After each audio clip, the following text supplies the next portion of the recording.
আজকে ছিল চৈত্র সংক্রান্তির সাথে ভাই ছাতু। যাদের ভাইফোঁটার নিয়ম থাকে না, আজকের দিনে বোন বা দিদিরা ভাইয়ের কপালে দই বা চন্দনের ফোঁটা দিয়ে হাতে ছাতু তুলে দেয় এবং এর মূল উদ্দেশ্য হলো ভাই বা দাদার দীর্ঘায়ু কামনা করা। এই নিয়মটি আমার বাপের বাড়িতে না থাকলেও শ্বশুর বাড়িতে রয়েছে। আমার হাজব্যান্ডের 2 দিদি রয়েছে। যেহেতু আমরা বাড়ির বাইরে রয়েছি, সেই কারণে এই নিয়মটি পালন করা হয়নি। ছোটবেলা থেকে দেখে আসছি, আজকের দিনে মা সকাল সকাল ঘুম থেকে উঠে বাড়ির সমস্ত কাজ কমপ্লিট করে পুকুরে বা গঙ্গায় স্নান করতে যেত এবং সাথে একটি আম নিয়ে যেত, যেটি পুকুরে দিয়ে আসতো। অন্যদিকে বাবা সকাল সকাল বাজারে চলে যেত ফল মিষ্টি সবজি আনার জন্য। তারপর পুজো দিয়ে সকালে আমরা সবাই মিলে খেতাম দই, চিড়ে, মুড়ি, মিষ্টি এইগুলো। যদিও বা এই চিড়ে মুড়ি খাওয়া আমার খুব একটা পছন্দের না, যেহেতু বছরের একটি বিশেষ দিন, সেই কারণে আমি অল্প করে খেতাম।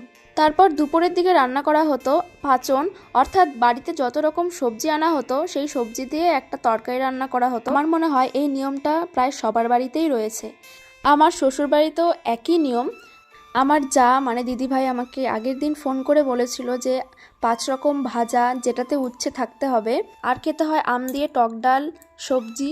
তো সেই রকমভাবে আমি আজকে সব রান্নাবান্না করেছিলাম। এই বছরের চৈত্র সংক্রান্তিটা আমার এইভাবেই কেটেছিল।